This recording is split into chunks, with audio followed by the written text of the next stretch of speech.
suppose you are a salaried person and you deposit a certain amount of money in the bank every month for a certain period of time. Then you would become a depositor. On the other hand, if we have, say, Suresh, who runs a business. Now, Suresh needs some money to expand that business. So, he would be going to the bank. The bank would check whether Suresh is eligible for that loan or not. And then they would give that loan to Suresh, provided that he follows all the terms and conditions. Now, this is the formal banking system. In India, we also have an informal banking system which requires a less amount of documents but is highly risky. So, if you are going to do banking, it is highly advisable that you go with the formal sector of banking.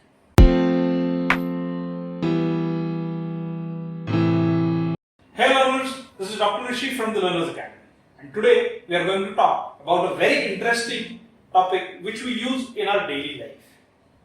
It is called banking. This topic is taught to class 10th ICSE. We are going to restrict ourselves to one specific kind of banking, that is recurring deposits. Before we go ahead with knowing what recurring deposits are, let us first talk about banking a bit. So, first we need to understand what do banks do. Banks take money from depositors and give interest to the depositors on the money that has been deposited. And then they give loans to people who need this money. So, suppose you are a salaried person and you deposit a certain amount of money in the bank every month for a certain period of time. Then you would become a depositor. On the other hand, if we have, say, Suresh, who runs a business. Now, Suresh needs some money to expand that business. So, he would be going to the bank. The bank would check whether Suresh is eligible for that loan or not. And then they would give that loan to Suresh, provided that he follows all the terms and conditions. Now, this is the formal banking system. In India, we also have an informal banking system which requires a less amount of documents but is highly risky. So, if you are going to do banking, it is highly advisable that you go with the formal sector of banking. Now, let us go ahead and check out what this recurring deposit is, or a recurring deposit account is.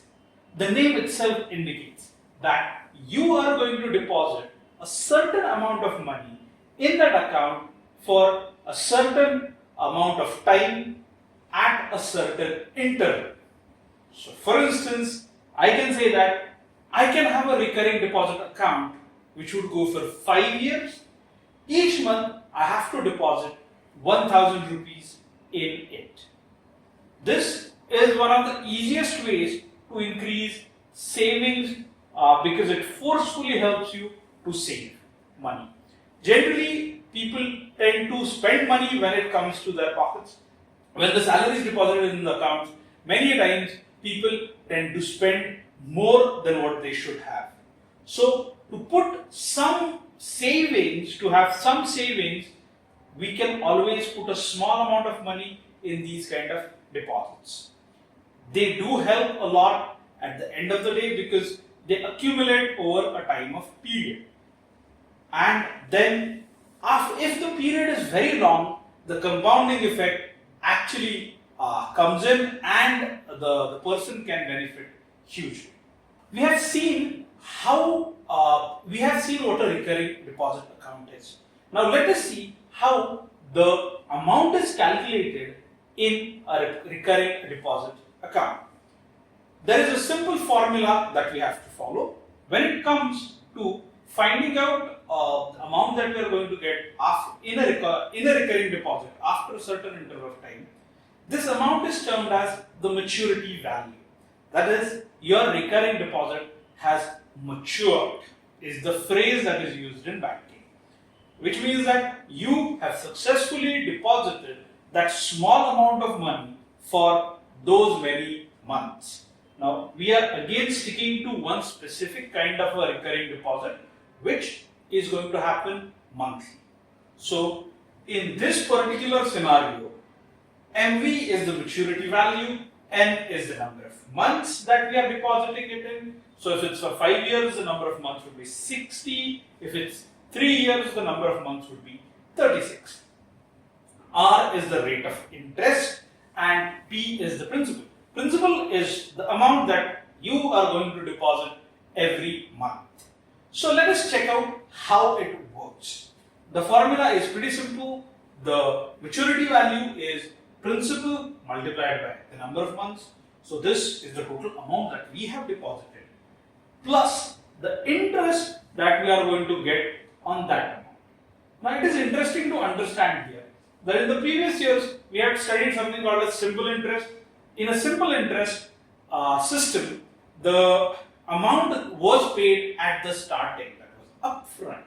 Here we are going to pay slowly every month. So the entire amount won't be put in the bank account at the starting. That's why the formula for interest is slightly different here. The formula for interest here is principal multiplied by n times n plus 1. N is the number of months that we have put in. So we have n times n plus 1 divided by 2 times 12, because there are 12 months in a year, multiplied by r upon 100, because whenever we study rate of interest, we are always going to have it as percent per annum. That's the reason, per annum meaning per year. That's the reason we have this 12 here and this r here. So that's since the rate of interest is per annum, we have to take it into picture, and that's why we need this 12. So what would be the maturity value of any recurring deposit account? It would be P multiplied by N, that is principal value that we are putting in, or the principal amount that we are putting in, multiplied by the number of months plus the interest का part. So दो चीजें हैं जो ध्यान में रखनी है कि भाई मेरा मैच्योरिटी वैल्यू कितना होएगा, इट वुड डिपेंड ऑन मैं कितना भर रहा हूं पर महीना एंड मेरा इंटरेस्ट कितना हो रहा है. ओके, सो आगे देखेंगे कि अपन ये सिंपल वे में सॉल्व कैसे कर सकते हैं. The interesting thing about this particular chapter is that it's a very small chapter. We generally get one or two, maximum दो questions आएंगे इससे. अगर if you're lucky, you might get 3. एक MCQ में भी आ जाएगा शायद से, पर उससे ज़्यादा नहीं आते हैं जनरली इसमें questions. पर ये काफी easy है, because पूरे chapter में एक ही formula है. You just have to know the formula. Now, इसमें कितनी चीजें हैं? We have maturity value, we have N, that is number of months, we have R, we have P, and that's pretty much it. So 4 variables are there. Out of these 4 variables, 3 variables आपको directly, indirectly दिए जाएंगे. अभी variables indirectly कैसे दिए जा सकते हैं? तो एक simple example है, आपका maturity value double हो रहा है. इसका मतलब हुआ कि जो maturity value आपका आपका maturity value जो वो double हो रहा है आपके principal से. तो इसमें ये चीज आपको समझना इंपॉर्टेंट है कि मेरा जो प्रिंसिपल था वो था principal multiplied by the number of months. तो मेरा जो मैच्योरिटी वैल्यू है उसके डबल हो रहा है, तो कितने मंथ्स में वो डबल हो जाएगा? That's what they might ask, और they might ask what would be the rate that would be needed for it. Okay, तो ये चीज ध्यान में रखना इंपॉर्टेंट है. तो मोटा-मोटा 4 चीजें हैं, 4 वेरिएबल्स MV, N, R और P. 4 में से 3 दी जाएगी डायरेक्टली, इनडायरेक्टली. आपको फॉर्मूला में वैल्यूज डालनी है and you have to find the answer. इधर एक कैच है, ये सबसे इंपॉर्टेंट कैच है. इधर एक टर्म आता है n टाइम्स n प्लस 1. अगर आप उसको ढंग से मल्टीप्लाई करेंगे तो वो आ जाएगा n स्क्वायर प्लस n. अगर आपको n फाइंड करना है, you always and up with a quadratic equation. तो इसके लिए आपको क्वाड्रेटिक इक्वेशंस आना बहुत इंपॉर्टेंट है. Now if you are not able to solve quadratic equations, don't worry, I'm there to help you out. You can click on the link given up here, in which we are putting in an entire video on solving quadratic equations using different ways. अभी एक दो example ले लेते हैं यहाँ पर. So you'll get a thorough idea कि ये formula को use कैसे करें. So this is the first example where we are going to try and calculate the maturity value of a particular recurring deposit. So we have Mohan here. Mohan has deposited rupees 80 per month in his RD account for 6 years, and the percent that the bank gave him, the rate of interest that the bank gave him was 6% per annum. Now, so what would be the maturity value, or what would be the amount payable to him at the end of this particular span of time? So let us calculate it. Here we have the principal amount is 80 rupees because he is depositing 80 per month. The number of months that he is deposited is for 72 months, and the rate of interest is 6% per annum. So we can write the interest is, we write our formula, that is P times N times N plus 1 upon 2 times 12 multiplied by R upon 100. So giving us, it would be equal to 80 times 72 times 73 upon 2 times 12 multiplied by 6 by 100. When we calculate it out nicely, we can cancel the 2 and the 72, get a 6 there, 2 and the 6, and we can finally get the final answer as 1051.20. So this is his interest that he would be getting after those 6 years. How much is the amount that he has invested? So it would be 80 multiplied by 72. जो 80 रुपए 72 months के लिए invest किए, हर महीने 80 rupees is invested. So we'll have the sum deposited as 80 multiplied by 72 plus 1051.20, that is our interest. So finally giving us rupees 6811.20. So this would be his maturity value. You can quickly make a note of this. So Mohan भाई साहब को 6 साल बाद लगभग 7,000 rupees मिल जाएंगे, like 6,800 मिल जाएंगे for depositing rupees 80 per month. So this is a very interesting example. This is the second example that we are doing, which tells us that, which asks us that we have Mr. Nair. He gets rupees 6455 at the end of 1 year, and the rate of interest is 14%. Now he's putting it in an RD, in a recurring deposit. So we need to find what the monthly installment would be. It's an interesting thing because in the previous one we found the maturity value. Here we are finding what the principal would be. Okay. Now how do we solve it? There is an interesting way of solving this particular example. We do use another technique that is there, that is unitary methods here as well. If you don't know what unitary methods is, or if you're struggling with unitary methods, please click the link up here or the link in the description box, where we have done an entire video on unitary methods. So what do we have here is, so we say that suppose Mr. Nair deposits 100 rupees. So we are basically trying it out on 100 rupees, checking out how much would be the interest, and then we are going to use the unitary method. So we say that Mr. Nair deposits 100 rupees per month. Now he's deposited it for 12 months and the rate of interest is 14%. So the interest that he would incur in, or he would get in those 12 months would be, we put the formula, that is P times N plus 1 upon 2 times 12 multiplied by R upon 100. We put the value of the principal is 100. We put the value of N is 12 multiplied by 30, and 2 multiplied by 12 on the denominator, multiplied by 14 upon 100. If we calculate out, these 12 get cancelled, these get cancelled, and this gets cancelled with this. So it would be basically 30 multiplied by 7, giving us 91. So 91 rupees is what he's going to get if he puts 100 rupees per month in this particular recurring deposit account. Now, as the money is deposited for 12 months, the total investment, or the total amount of money that he has deposited is 12 multiplied by 100, so that would be 1200. So the maturity value of the recurring deposit would be the principal amount, that is 1200, plus the interest that he has got. So it gives us rupees 1291. So the maturity value is 1291 if the monthly installment is rupees 100. What happens if the maturity value is 6455? then the monthly installment would be 100 divided by 1291, that is 1291, multiplied by 6455. We do the calculation, we cancel it out, you can see that 1291 multiplied by 5 is 6455. So we can get the final amount as 500 rupees. So Mr. Nair needs to deposit 500 rupees per month to get a maturity value amount of 6,455 rupees. Let's quickly go ahead with the next example. Now, in this particular sum, we have Ahmed who has deposited 2,500 rupees, 2,500 rupees per month for 2 years.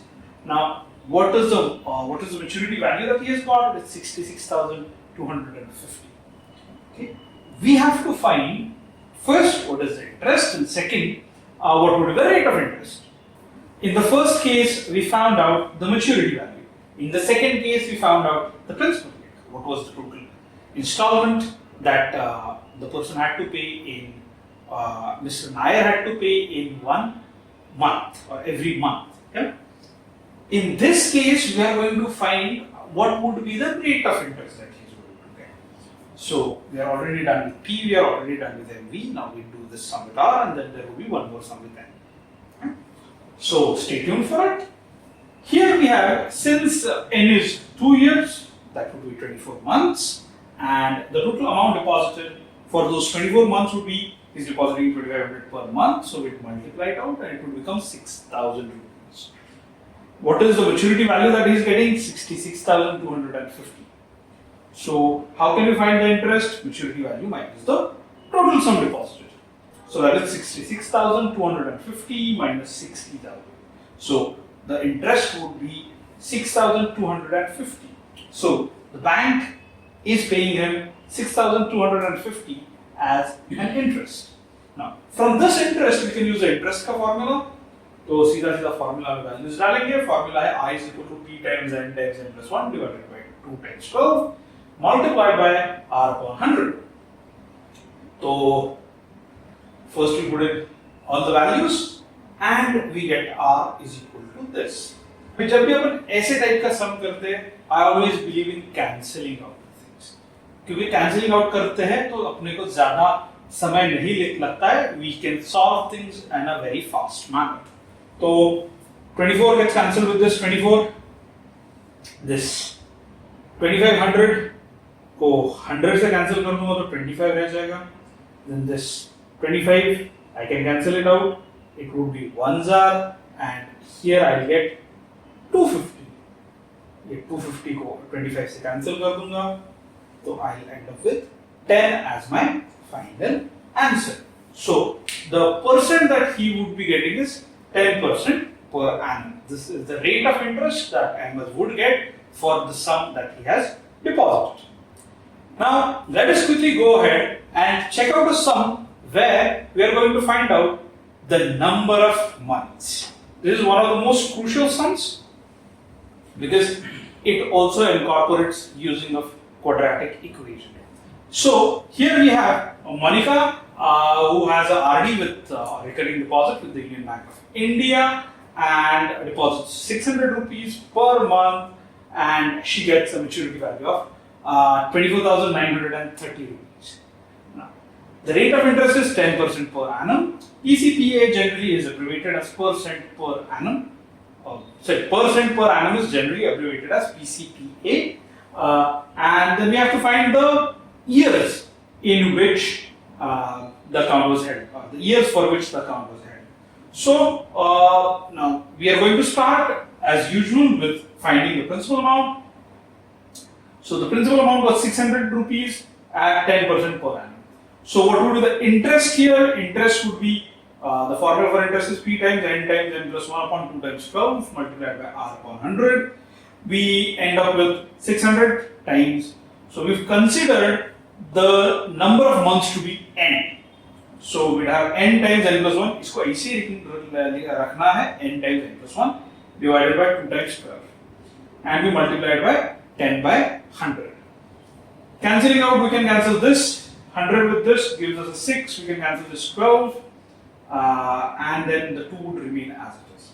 We would effectively end up with 500 multiplied by, 5 n times n plus 1 upon 2. Now, this is the total amount of value that we have. Now, how are we going to go ahead from here? So, we know that maturity value is equal to the amount deposited multiplied by rest, giving us 600n, because 600n is the total amount of that she has deposited. She has deposited 600 rupees for n months, plus 5n times n plus 1 upon 2 is equal to 24930. Or we can cancel things out and get it into a quadratic form, which is 5n square plus 5n plus 1200n is equal to 24930. Now this again is not the simplest form of the quadratic equation, because we can divide all the terms by 5. So we divided all the terms by 5 and took the constant term on all the terms on the same side, giving us n square plus 241n minus 9972 is equal to 0. Now I generally like to solve these kind of sums using the formula method and not using the splitting the middle term method, for a simple reason, because the numbers are very large. Many students struggle in splitting the middle term. For instance, 241, we have to split 241 into 2 parts, whose multiplication would be 9972. It is slightly difficult. If you are comfortable with it, you can still go ahead with splitting the middle term, but this is a speedy way of solving it, because you just have to keep in your mind this formula. So we have A is the coefficient of n square, so it is 1. Then B is the coefficient of n, and C is the coefficient of the constant term. First we find the discriminant value, that is b square minus 4ac. So the del or discriminant is b square minus 4ac. So b square minus 4ac is square of 241 minus 4 times 1 times minus 9472, giving us 58081. This is the square of 241 minus 39888. This is 4 multiplied by 997, giving us the final answer as 97,969. Then we can put it directly in the formula for the quadratic formula, which says the value of n would be minus b plus minus a root of b square minus 4ac upon 2a. So I need to take a square root of this. Square root of 97969 is 313. So I get the square root. A ka value is again 2, so I put it as 2. And now there are two things here. There is a plus sign and a minus sign. So if I add them up, I get it is 72 upon 2. And if I subtract them, I get minus 554 upon 2. Now, since time cannot be negative, this answer gets discarded. So we'll have to discard this answer. So this 72 upon 2, that is 36, would be my final answer. Now, again, it is very crucial that here they have said how many years. So you have to keep that thing in mind. So 36 months won't be my final answer. My final answer would be 3 years. So the account was held for 3 years. So learners, this was all about banking for 10th standard ICSE. If you found this video interesting, please hit the like button, subscribe to our channel and share it with your friends. This was Dr. Rishi from the Learners Academy. Thank you.